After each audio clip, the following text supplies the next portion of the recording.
Welcome back to our final installment of Angle on Producer Summer Camp Series, where each week we have explored the question of what makes an exceptional producer to help you build out your producing skill set. By now, if you've watched all of our Summer Camp Series, you've earned almost all your badges, but there is just one more.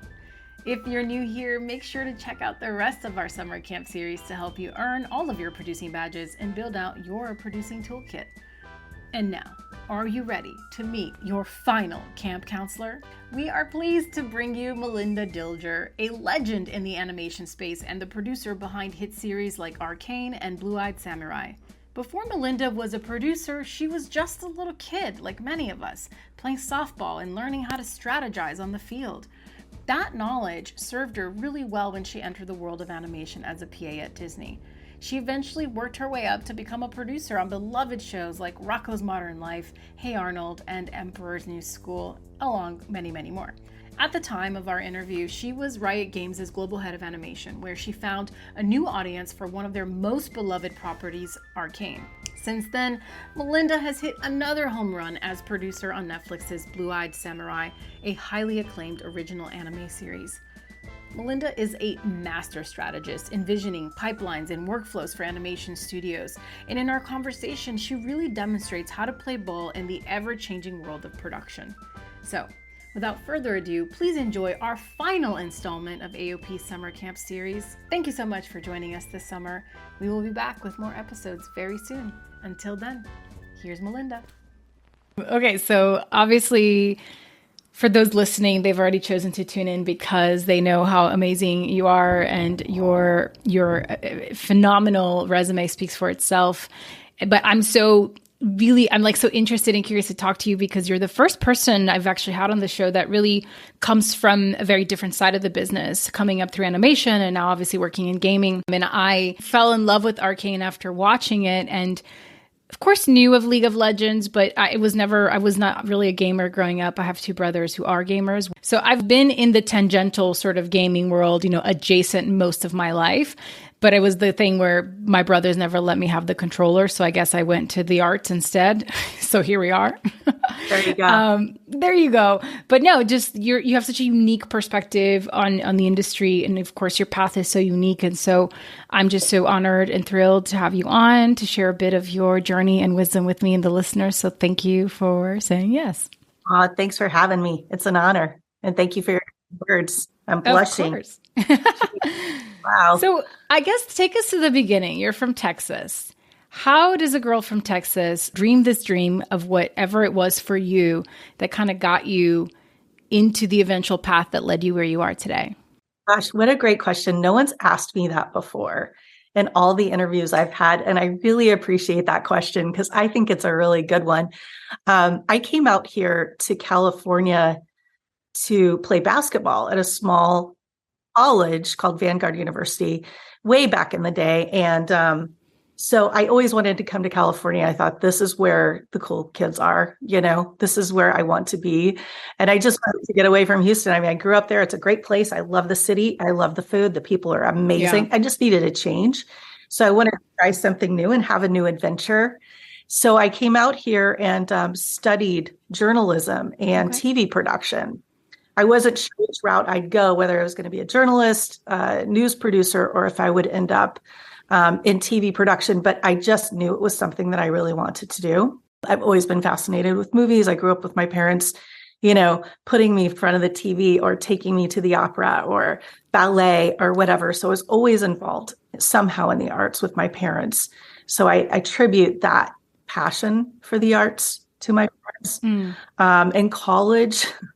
In college, I used to go with this guy who was, at that time, my boyfriend's roommate to animation festivals. Just the two of us would go because we're like animation geeks. We just loved animation. So we're the only two that ever went from our school, I think. And then I had a friend who worked at Disney, and I was looking for a job, just a way to break in after I graduated into the business. Yeah.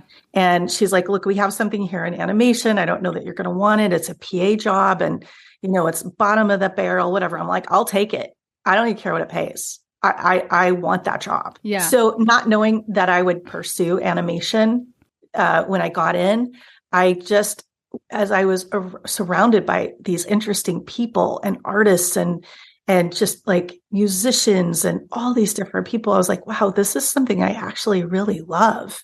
And I fit in really well here. Animation is made up of some pretty creative, emotional, sometimes, passionate people, but I fit in really well. So I guess, what does that say about me, right? It was a good fit for me. So that's how it all started. So then when you got there, though, you weren't, it sounds like, pursuing the path of maybe more of the art creative side of animation. So you maybe, I don't know if you had tried it and been like, oh, this is great, not where my skill set is, and found your niche to eventually find that sort of more production producer role, which we all know is needed. But I think like one of the reasons I have this show is because few people can actually articulate what producers do anyway. And so it's not like you were given a brochure. I'm sure that this is like a path for you. So at what point did you get to piece together that you had this skill set and that is how it could be additive? So here's the deal. I love being in charge. I like being in charge. I like leading teams. From the time I was like in Little League playing softball, I always felt like I could do a better job than the coach, because I was always kind of strategizing and figuring things out. It's not that I could have, I just thought I could have. So it was like a little ridiculous. But when I got into animation, keep in mind, I didn't think it was a career path for me because I don't draw. I am not an artist. I love to draw on the side, but I'm too afraid to show anybody. But I just am not good at that. That's not where my strength lies. My strengths lie in supporting a team and strategizing the best way to get from point A to point B. So from the time you get a script, how can we get that thing delivered with the amount of money and the resources that we have or don't have? So it was just a natural fit. I love organizing. I love putting together the pieces of the puzzle. And also nurturing new talent and keeping the talent that's been around really happy. So it's just, I feel like that's where my skill sets really are. And it's turned out to be quite valuable, especially on Arcane. Yeah, absolutely. And how the industry has shifted so much, right? I feel like animation in the beginning of times was like, I don't want to say the stepchild of Hollywood, but like certainly there was a big divide, and certainly with the advent of computers and how they can really scale animation, you had what Pixar was able to do and how we were able to experience animation in a way that no one had ever seen or thought was possible.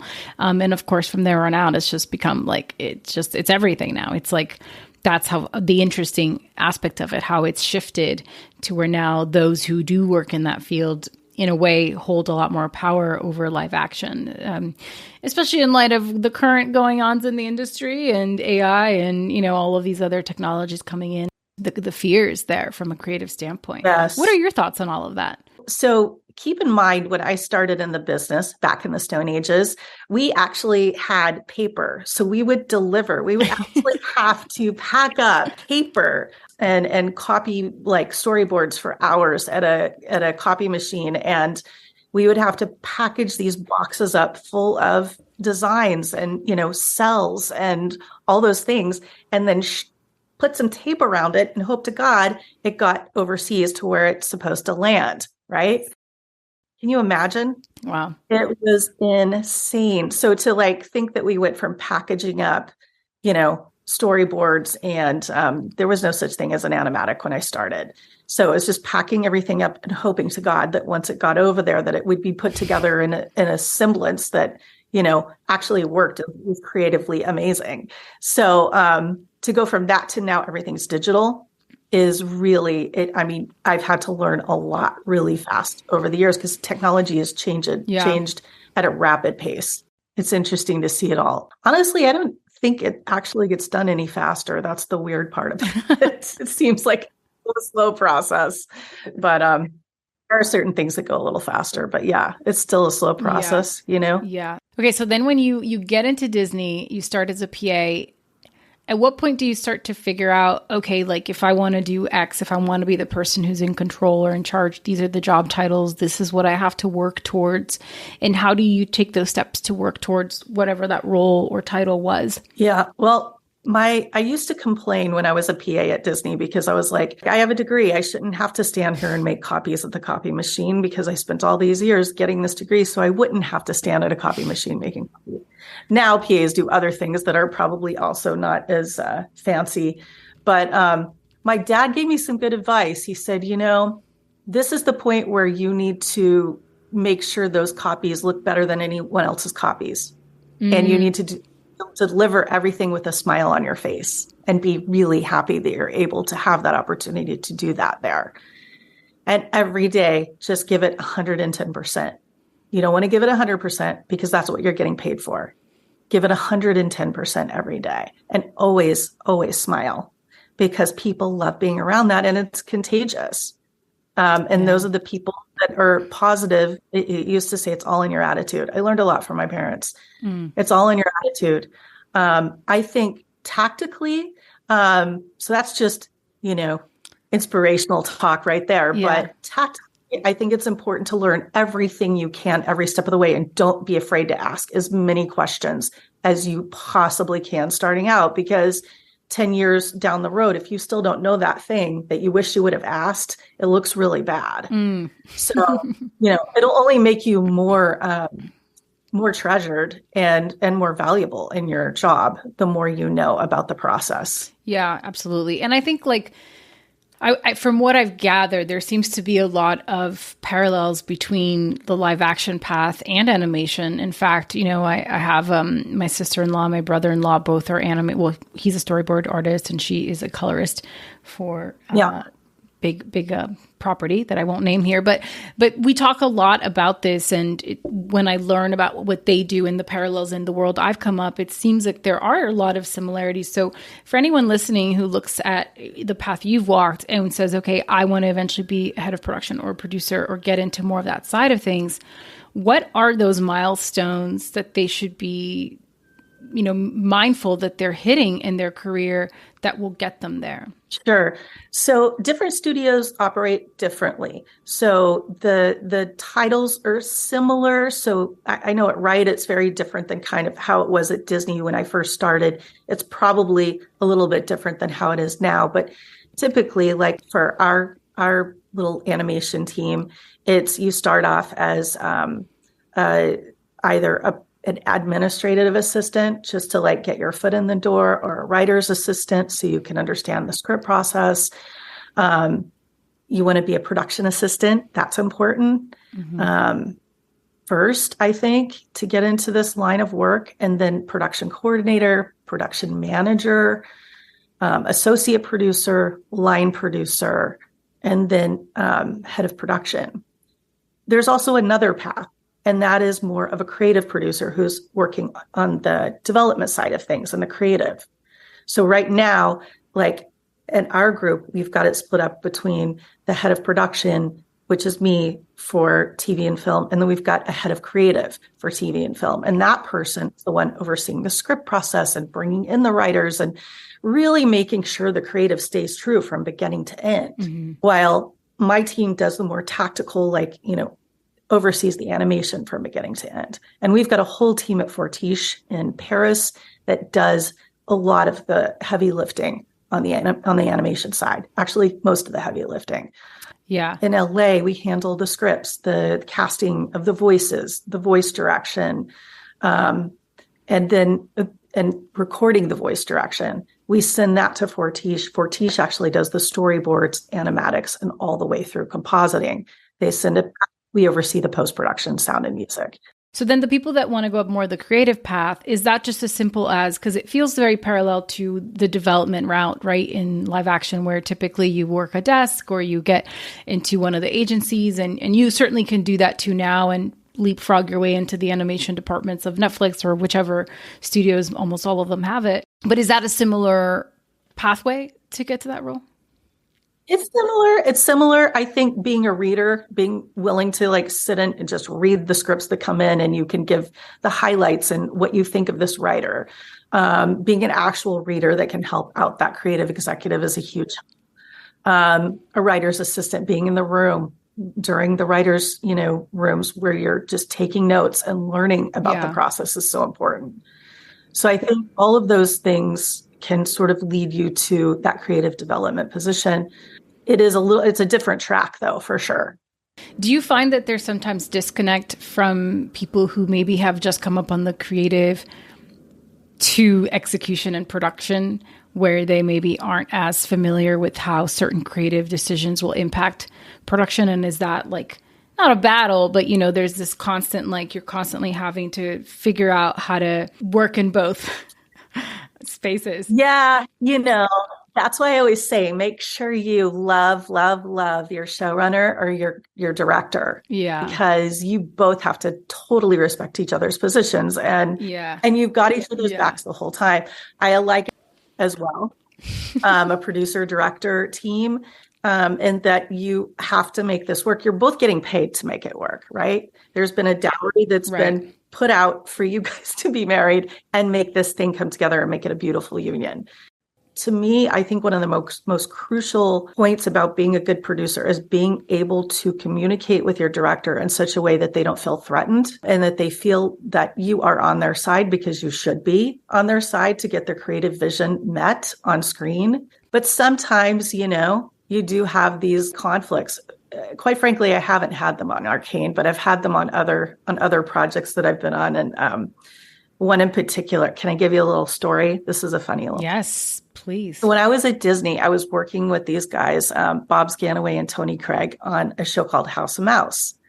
I don't know if you've ever heard of it, but it was a fun Of course. show. It was a really fun show. It was very challenging. We had like 3 shorts with wraparound material that had to be produced. So it was like this constant puzzle that you're trying to figure out how to put together. Like, you can't have too many mini cartoons in the same episode. You can't have too many Daisy cartoons. So it was a whole thing. It was a lot. It was a very, very challenging process, but it was a lot of fun. But one day I went to Bob Scanaway, who was our executive producer at that time. And I was like, hey, we've got like 70 props on this Goofy short, and we only have budgeted like 10 per short. Can you just ease back on the props, or can we reuse some that we've done in another thing? And it was a very stressful time in our production. And Bob's looked at me and he goes, I just guess you don't want it to be funny. I guess you just don't want it to be funny. And of course, like, it was the most ridiculous thing. And we both laughed about it, because it's like, that's the dance though, right? It's like, well, of course I want it to be funny, but how are we going to meet this happy medium where we can actually make this work? So it's a constant dance, and it's a constant, yes, how do I get what I need from this person and still not jeopardize quality? It's a very tricky job. And I mean, I know you said this in an interview where it's like producers need artists need producers. It's like you can't really have one without the other. 100%. Absolutely. We balance each other out. But, a lot of artists don't necessarily know how to communicate well. And so sometimes the producers are there to help bring out the ideas, flesh out conversations. What are some tools that you use that help you, like, that you've noticed in your career be really effective in working with different types of artists? Well, a lot of it is kind of understanding what their goal is, like getting to the end goal. What is your goal in the scene? What is your goal in this particular sequence? And then helping them sort of come up with some solutions, offering up some solutions. Like, how would you feel if we did it this way?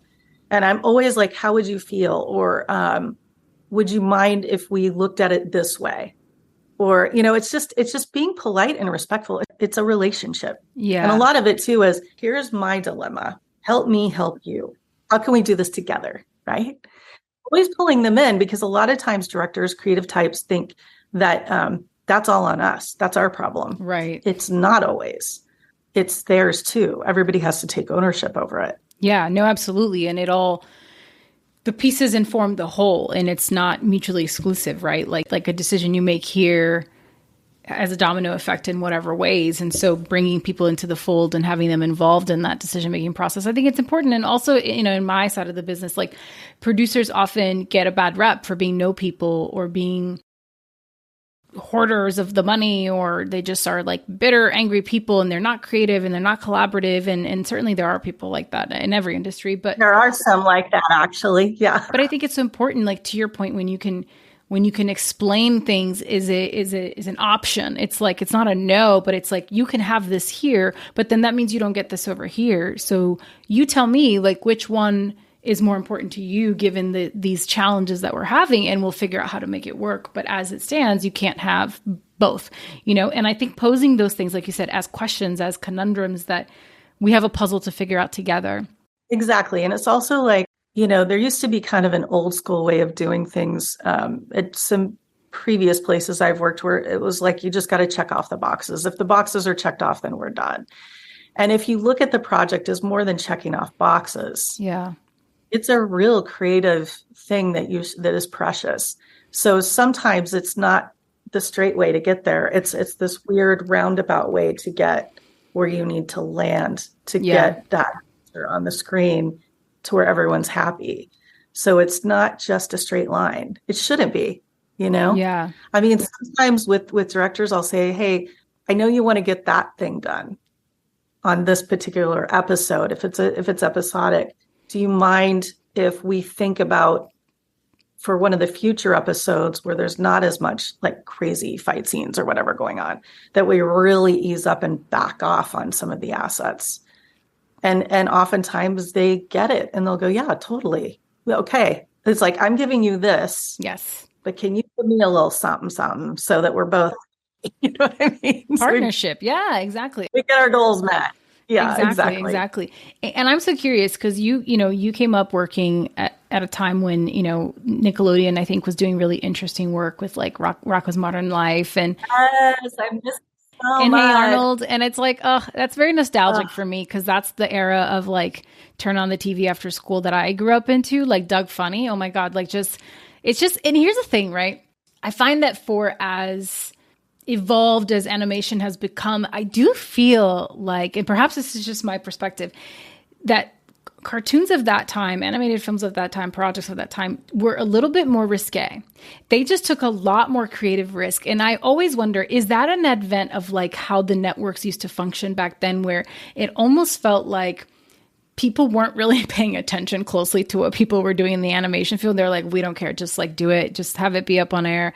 Like they weren't being micromanaged as much as it seems to be now, where there's so much sensitivity with, we got to make sure we can't upset anybody. And we got like everything. It's just become this other extreme, right? Which we appreciate. Of course, there's a lot of stuff from, stuff from the 90s and the early 2000s that does not hold up. And you're like, whoa, that would never fly today.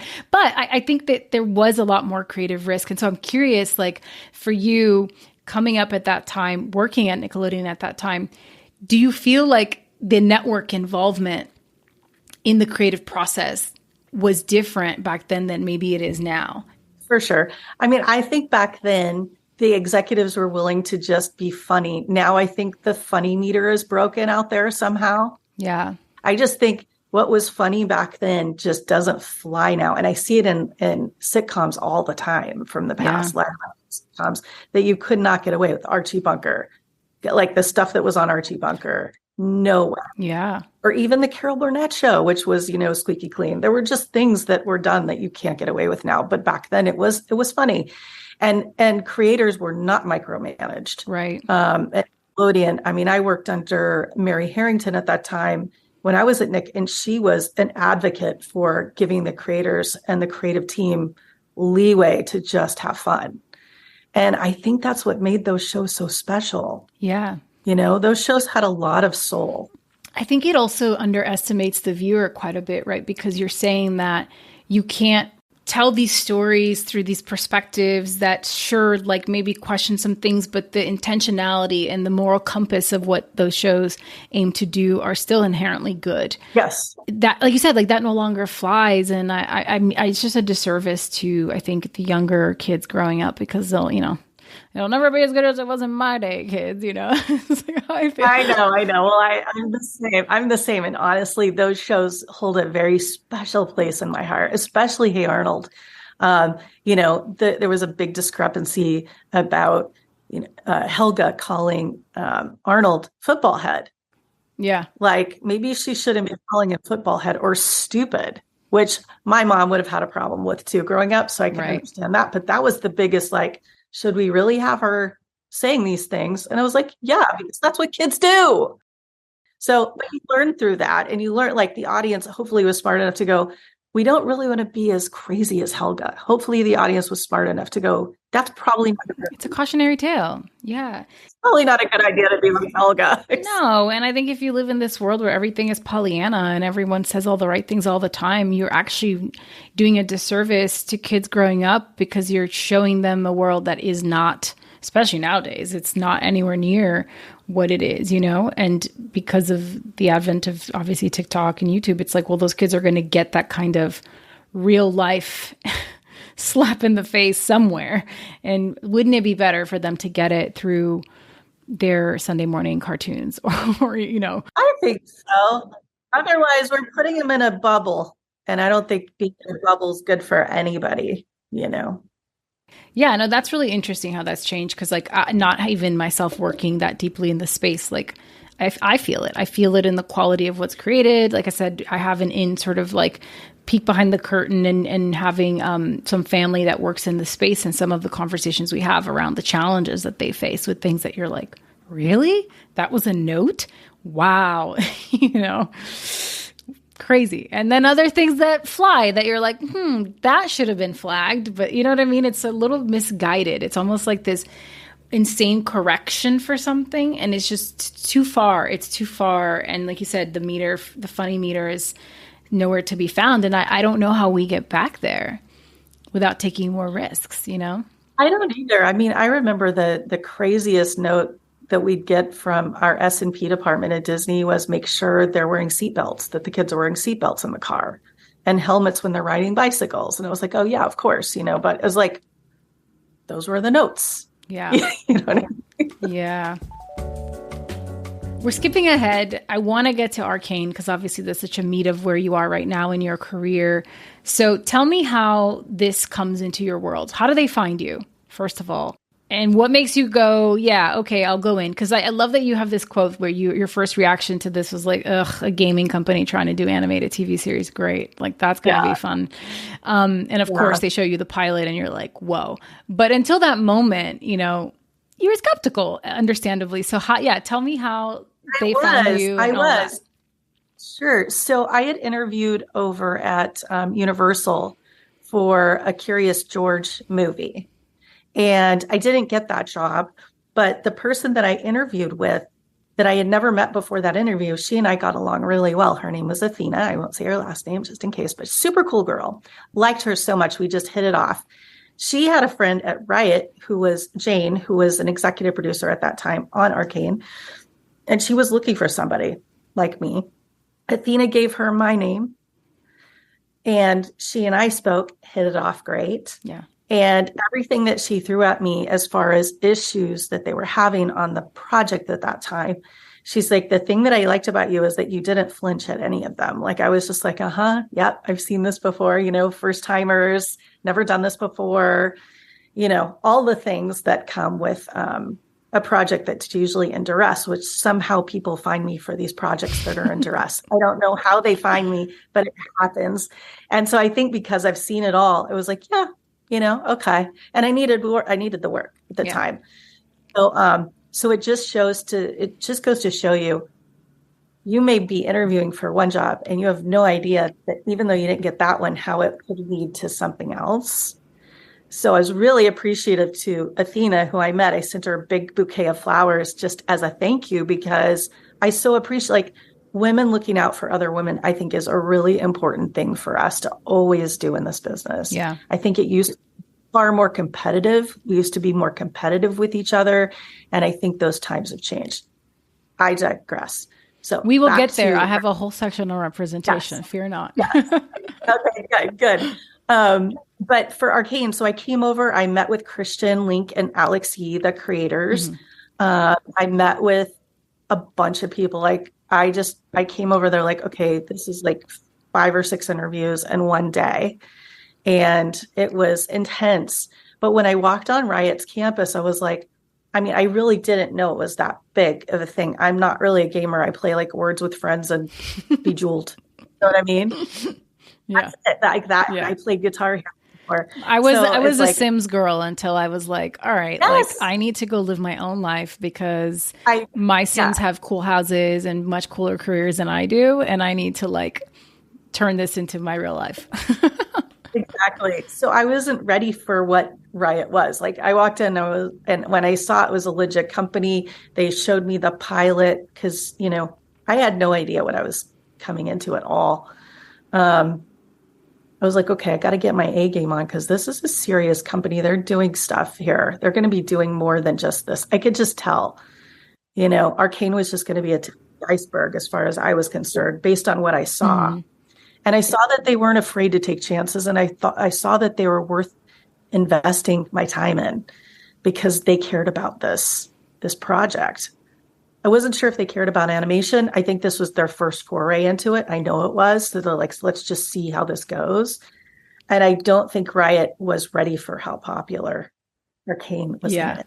What a success. What a right? success. And I think what I love is like in doing my research is that, you guys really set out to make something that was for the fans. And then you took the time and care to do it right out of respect for the fans, which we know a lot of other properties that shan't be named that say they do the same thing for the fans. And then they're just like total flops. But then to go and become like a critically acclaimed show, it's like 100% of Rotten Tomatoes, to find a whole new audience. Like I count myself in that audience. Like I was grabbed from the very first moment of the pilot. I know you had a huge hand in that, and a lot of the women that came on the show in different parts and kind of brought all the different skill sets to the table. But it is so unique, and I think it's really raised the bar for everybody else in the space, in a really cool way. So like how cool for you to get to be a part of a groundbreaking moment in animation like this, on top of everything you've already built. I hope you like take time and realize how badass that is and that you're proud of yourself. Well, I'll tell you, on behalf of the creators and the directors and the artistic team and the production team, thank you for saying that, because there is no I in team. That's true. But I really appreciate it. It's been a huge gift to me. There are people that could do my job, but I got it and I made the most of it. And I have embraced it 1,000% because I realize what a beautiful gift I've given to have this opportunity. So thank you. Yes, absolutely. So then you come in, you say, all right, we're going to roll up our sleeves. We're going to figure this out. Walk us through then how you helped them in a macro level, of course, just kind of come up with a production plan to do something that was completely new to them. In many ways, new to you because it's animation, but it's based on a game. And there's a lot of they played with a lot of different styles of animation. It wasn't necessarily just a lift from the game itself. There were a lot of levels and layers to what they were doing. So how did you start to put together that plan? Well, it's interesting because I came in about 3.5 years, 4 years into the process. So they had already established a look for the show. What they hadn't established really was an efficient pipeline for what we were doing in LA.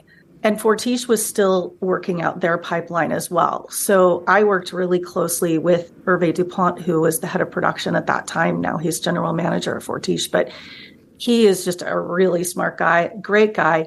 He had his hands full with the Fortiche side. And I helped sort of build this infrastructure for the LA team. When I first came on board, there was a guy named Mark Taylor who was actually in charge of DreamWorks animation for a while. Okay. So he was consulting. So when I came on, I had him to really just dig in. Okay, where are the issues? Am I crazy for that? I think this is weird, the way this is set up. He was my crazy meter. I would go, am I crazy because of this? And he'd go, no, you're absolutely 100% right. This has to be done. I'm like, okay. So just building just a basic an org chart for what this is supposed to look like, working on a pipeline that makes sense for everybody, having a brand new team who's never worked in animation before, teaching them just the basics from beginning to end on how animation is put together, and having certain people with their skill sets assigned to different things. It was a lot. It was casting the right people. It was building a team. It's hiring people. So yeah, step by step, org chart, schedule, budget, pipeline, all those things had to be done and figured out bit by bit. But most importantly, I'll back up. When I came on board, the most important thing that I think I did that really helped this team was I spent time with each person that was a part of ARCANE and got to know them as people. Tell me about your family. What do you like to do? What are your, what do you like to do outside of work? What do you like about your job? Why do you like working at Riot? What's important to you about ARCANE? And just asking those questions and getting them to open up, suddenly I started to build trust with the team. And they knew I was on their side. They had had issues with people coming in from the outside before that they felt were Hollywood types.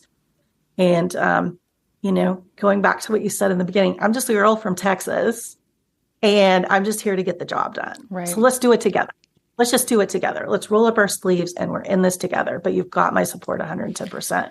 So building that trust, I think, was key to getting this whole thing put together. All the other stuff's just basic. Of course you have to do an org. Of course you have to figure out a pipeline. Of course you've got to get a schedule and a budget. Yeah, but I can see how if you're coming in with just maybe more of a militant, here's how we're going to do it and get there. Is it effective? Absolutely, right? It's effective, but it wouldn't have worked. And the fact that you took the time to have a human connection first, because obviously you can do the job. They hired you for that. So that part's like the easy part comparatively. The big challenge and hurdle becomes, how do you, in a short amount of time, build that trust to get everybody on your side? So when you're guiding them through this process that is new to them for their baby, is old hat in many ways to you, though of course you're always improving on the blueprint. There's always more to learn. And I just want that to really land with listeners, because I think sometimes, and I speak for myself, like in our rush or our excitement to step into new environments where maybe we're the last one on the team, it can be daunting to feel like you don't know how to navigate that space from a relationship perspective, because it's still art, it's creative, it's collaborative, it is relationship at the end of the day. It's partnerships, it's marriage, it's whatever metaphors you want to call it. But it takes that level of trust and intimacy that I think is so important and can often be overlooked. And where I'll counter that point is that sometimes, because it is a relationship business and there is so much where you do live in the gray of your personal life blending into your work life, it can sometimes be nebulous and hard to navigate. I've also had those situations where sometimes it's really hard to untangle that web once you really get in there and build those relationships, for better or for worse. And so, but I do think it is what is required. And every producer I've had on who talks about how they navigate their careers, that is a through line. I think that is the same, no matter where you are. It's about who you are and how you show up and how you're going to be, And I think that's so important, because that's really, at the end of the day, all you have. That's your real currency on top. Of course, again, everybody's assuming you can do the job. The work can be done. But that's that sort of unknown factor that I think everybody looks for. And I would venture to say could be a huge reason why you've been sought out so many times, because you seem to have this ability to come in and survey and assess in a calm manner, where perhaps there are, people on fire and some people just like losing their shit. And you can come in and go, all right, guys, let's go for a walk. Well, I appreciate the compliment. I wasn't always that way. It came with age, I think. You evolved to get there, which is, I think, an important note, because I think I'd love for you to speak a little more to that. And maybe were there some experiences that helped you find that version of yourself so you could show up like that in your work life? I found mentors, and I've always learned by observing. So that's helped me. I'm not one of those people that goes out and has to make a bunch of mistakes to learn. I learn by observing so that I don't make those mistakes. So I find people that I'm like, oh, I really like the way they do that. And I love the way they handled that situation. From the time I was a PA on, I just surrounded myself with people that were mentors that I could learn from and watch and observe. And then how did you forge those relationships early on when you're those sort of lower person on the totem pole, looking to people a couple steps ahead of you and developing those relationships in an authentic way? Back in the day, it was hard to do because it was very much of a hierarchy status where like PAs shouldn't even talk, period. Now it's very different. Now I ask for everyone's input on things, problems. I ask for everybody's input because they're all involved. And sometimes it's your PA fresh out of college that has a better idea just because they're coming at it fresh. So I ask everyone. But back then it was more difficult, but I think I did it anyway. And I just, I would always ask about people's kids, or like, what did you do this weekend? Or, just make it more personal, but be genuinely authentic. And I think if you are, people know that. They know if you're not, they know if you are. I think that's a big part of it. Yeah, no, absolutely. People can really sense it.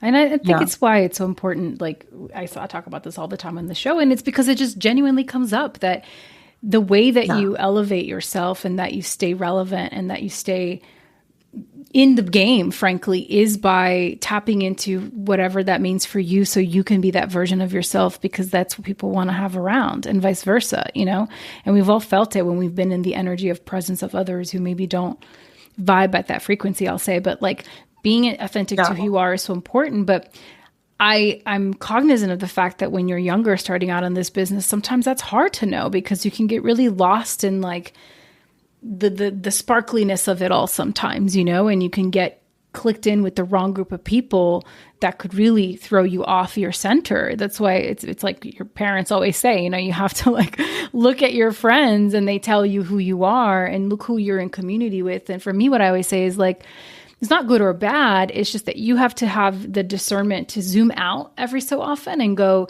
is this taking me where I want to go? Is being around these people doing things in this way taking me where I eventually want to go? It's not good or bad. Like that could be a way of being that works for some people, but only you have that internal compass for yourself. And no one's going to very few people have the gift of having someone who has a mentorship sort of eye for them, is going to pause and pull them aside and go, hey, you're hanging out with people that are going to X, Y, Z. Are you aware? You know what I mean? And just having that sort of guiding hand. Not all of us get that. So you have to be discerning for your own self until you build that network, I think so too. And I think, if I have advice for anybody that's trying to get in the business and stay in the business and grow in the business, it's, one thing that I do with my team is I always say, my door is always open. If you want to have a one-on-one with me, schedule it.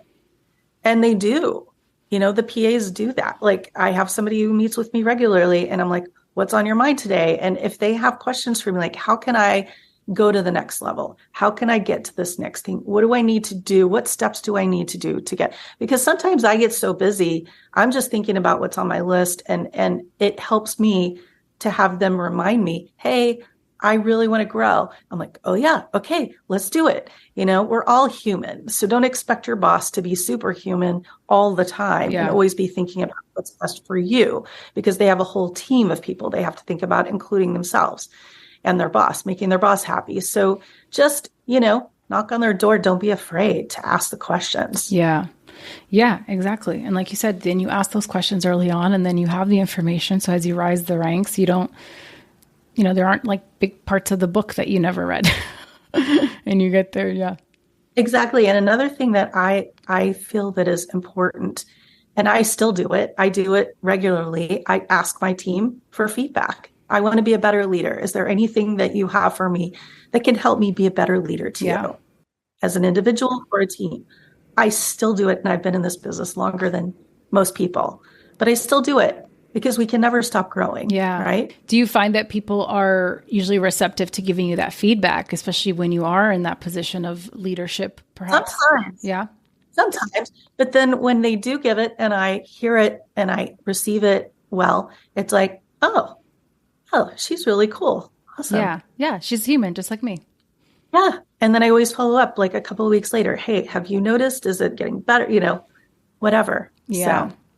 That's amazing advice that just because you arrive to a certain status or title or accolade, it doesn't mean you ever stop learning. And that's the big thing. I think the people that project that, I don't know how they feel deep inside. I can't judge them for that, but I just wonder if it makes it a little harder to navigate life if you're constantly having to pretend like you have all the answers when we know no one does. No one does. No one does. And I'm my worst enemy. I mean, I'll beat myself up for things that I do, mistakes I make more than anyone will. You sound like all of us. Welcome to the club. Yeah. So one last question on Arcane before we shift away, but were there aside from it being the first time for the creative team and working with Fortiche in France, were there any unique challenges to this from an animation perspective that perhaps you had not encountered in all your years? That's a good question. I think honestly, this part for me was so challenging in the respect of we're doing this for gamers. That was the initial thing. And so keeping in mind the gaming community and working with Riot as a gaming company versus Riot, the entertainment animation company. So that was very unique for me. It wasn't challenging in a bad way. It was just, now I have to start thinking about this, which I've never, ever had to think about, the gaming community when I've done animation and how things are going to be received and making sure that we're communicating with the right people within the company that can give you those answers. So that was challenging. I don't know. Every project's challenging in its own way. Yeah, absolutely. And you guys, it took 6 years? Is that correct? A long time. A long time, but look, paid off, Are you guys working on a second season? We are. Okay. How is that going? It's going great. I think the fans are going to be so excited. It's looking good. Do you think that is the timeline a little shorter now that you guys have dialed some stuff in, or does it still take about 6 years? Yeah, it's a little shorter, but it's still going to take a while. Yeah. And I can't tell you exactly when because I'm not allowed. Of course. But it will happen. And I think the fans, everyone's going to be really happy. Yeah. I think. Do you feel like there were a lot of things that from the org production perspective on the other side of it, were you able to go in with your wrench and fine tune a lot of things that made the process even more seamless? And certainly there were new challenges, of course, this go around too, but it's so much better now because people know their jobs. They understand how it works. They understand how everything fits together and making decisions now that could affect us way down the production pipeline. Okay, now I get how this affects that way down there. Mm-hmm. So everybody's starting to understand how this works. So it's much better than season one. And that I'm not teaching every single person. One thing that I do on season one is I'm like, hey, can I just have one production manager that actually comes from the animation business to be my right hand? Because I was like, I can't, this is really hard to do on my own. Yeah. To just teach everyone without one person speaking the animation language. So I did bring in Dave Wong from Warner Brothers. I think he was at Warner Brothers. He was also at DreamWorks. So that was good. And he's been a real dream. We have a great team. Yeah. Well, you guys, you've built an amazing team. And I think so much of this business too, though, is an apprenticeship style business, especially from the production side where yes, there's only certain experiences you can have. But at the end of the day, you sort of have to be thrown in the deep end of the pool and just get to the other side with, everyone hopefully not drowning. And then you get there, but then everyone has learned the process, in a deep, real way that, like you said, you don't then have to try to explain theoretically things that they now actually understand in practicality. And that's truly the only way. I don't know how anyone else does it. I don't either. You just got to do. You just got to do. Got to get in there. Yeah, no, absolutely. So speaking of doing, thinking about representation, obviously in Hollywood as a whole, it's still dire for women, but there's a lot of progress being made. There's still a minority of women producers, lead producers, even though there's still producers across the board when you look at the data, even from the last few years. Certainly in live action, it's dire. And in animation, even more so because it's a smaller industry. So do you feel like there's any difference to that from when you started to now? Have you seen it shift in any major way? I think it's better. I think it's a lot better. Yeah. Although I've seen a lot of women in this business, and I almost feel like there are more women in the producer role in animation than there are men, for the most part. Why do you think that is? Well, I have to be careful because people get their feelings hurt. So I got to think about how I'm going to put this. I think women have a maternal instinct that is very nurturing, and I think that helps a lot in animation because it's a sensitive group. Artists are sensitive, and it takes a certain amount of empathy, I think, to understand how to navigate that sometimes, get to a goal. Is that okay to say? Yeah, Gosh, 100%. it's so hard. No, it's no different than live action commercials, like any other type of content that there is a creative at the helm. It's really the same thing. And it's why some could argue women generally make better producers, because they have this ability to not just be maternal, but also wear all the hats that need to be worn. They can be nurturing, but they can also be assertive when they need to be. They can be a lot of different things, because that's just the nature of what women have always had to be. So it's a lot easier.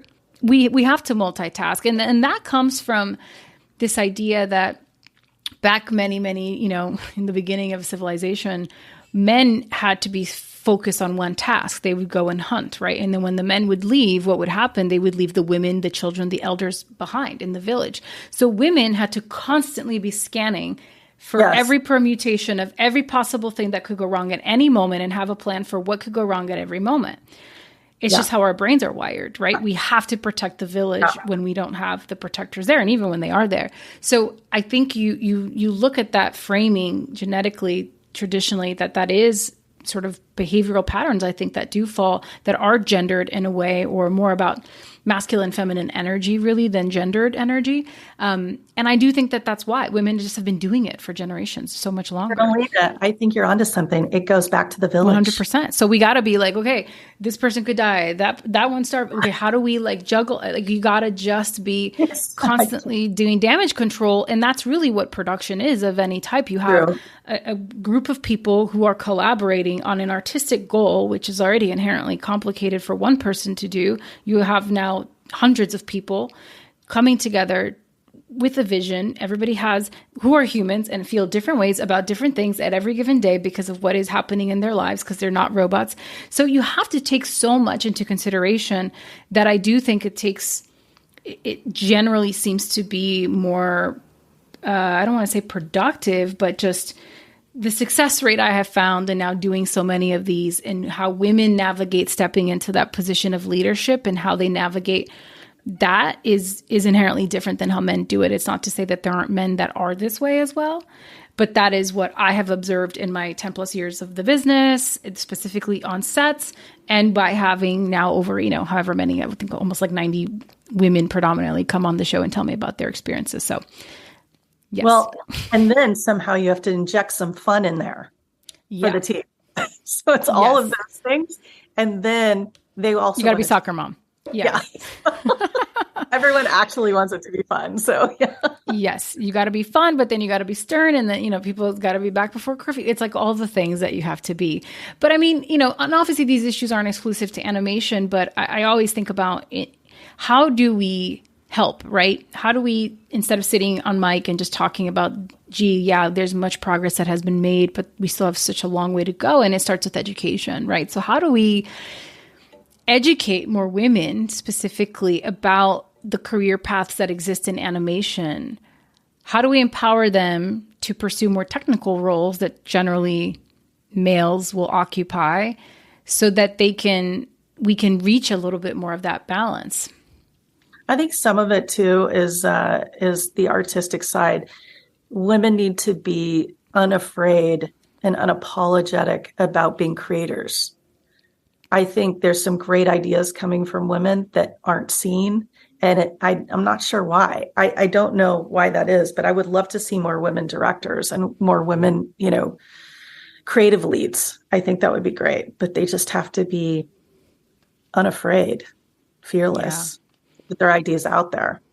I think as far as producing, I feel like as far as Riot's concerned, they make it very easy for women to be seen, in my opinion.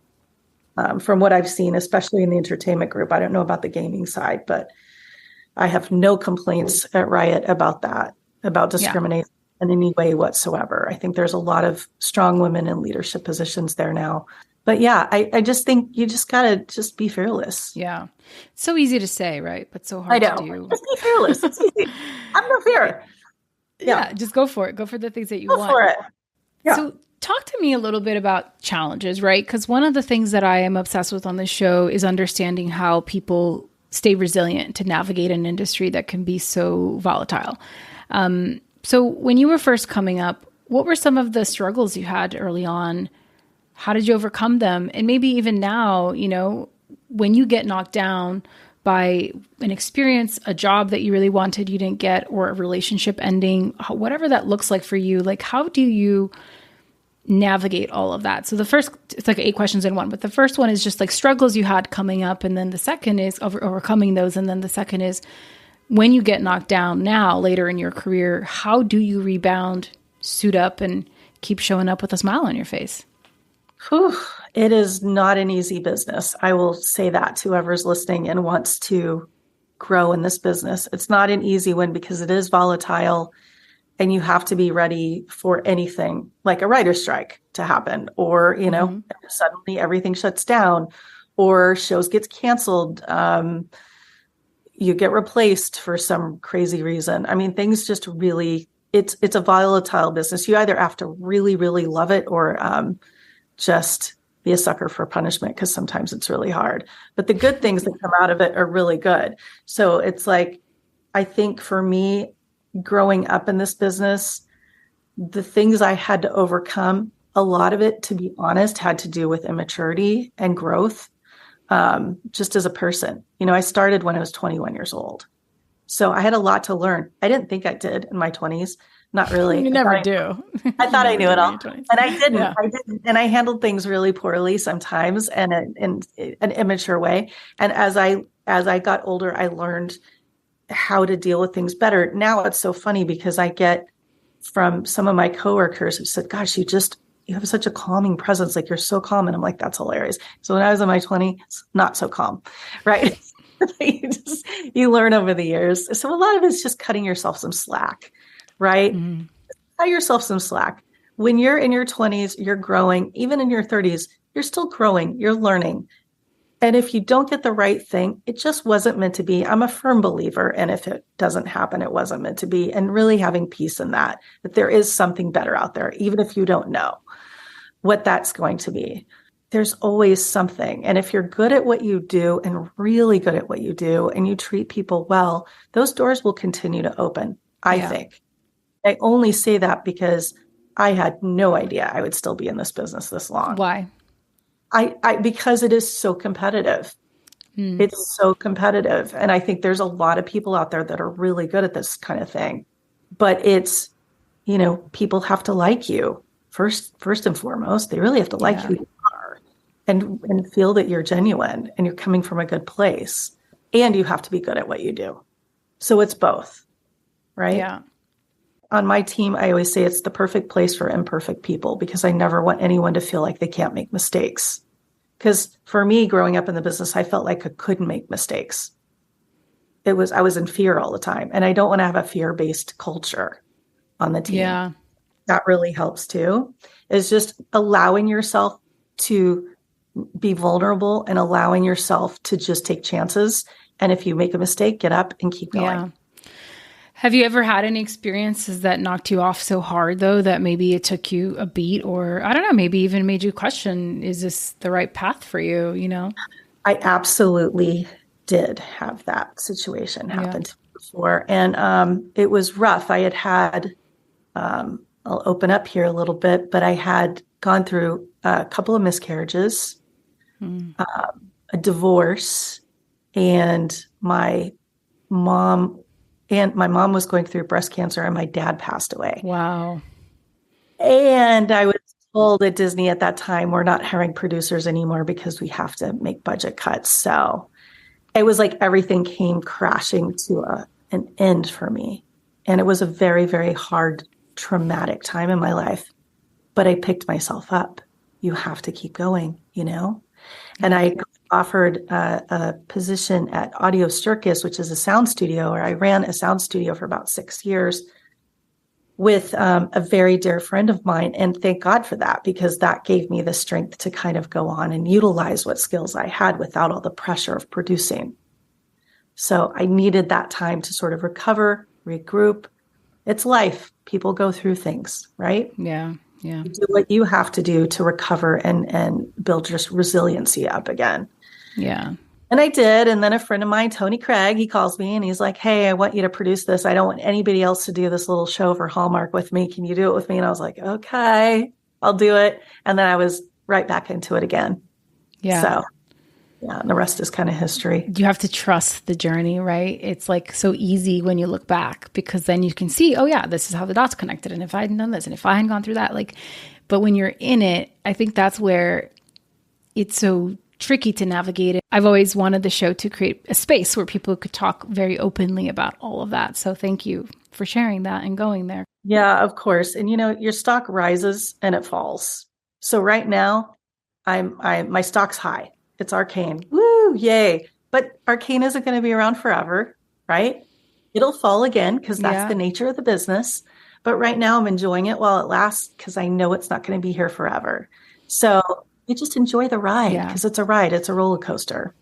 And that's okay because that's also what life is. So you just have to just roll with it, You just roll with it. That's right. Let's go to the lightning round. First question. What's a song that teleports you to a happy place? Anything by Duran Duran. What is the latest piece of art that moved you? It could be a book, a film, a show, anything. I was in Paris recently at the Musée d'Orsay, and I saw a lot of impressionistic art, but probably Van Gogh, anything Van Gogh. Just was so amazing. Yeah. Sounds kind of braggy. Well, I was in Paris and, at the museum. This is a real life experience you had. If people feel like it's braggy, then that's on them. Okay. Fill in the blank. When I'm overworked, blank helps ease the stress. Working out or a glass of wine, whichever. Or both at the same time. Yes. What is one of the most worthwhile investments you've ever made? And it doesn't have to be financial. The most worthwhile investment I've ever made, without a doubt, is my daughter that I recently adopted. Congratulations. Thank you. How old is she? She's 28. Oh, I love Long that. story. Oh, I can't wait to hear Been it. in my life since she was 15, and I just love her to pieces. So I love that.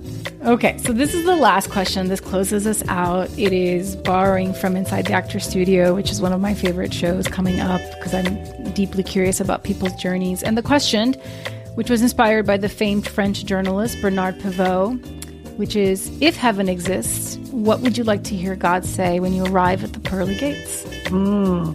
I believe it does exist. And I would just hope that he would say, well done. Yeah. So, well, thank I you know so this much ended on for kind of coming on like the a show. very emotional. Dour note. Yeah, that's on It's me because I okay. asked this very heavy No, question it's at the good. end. And it's like, You're a great interviewer. Thank you so much for having me.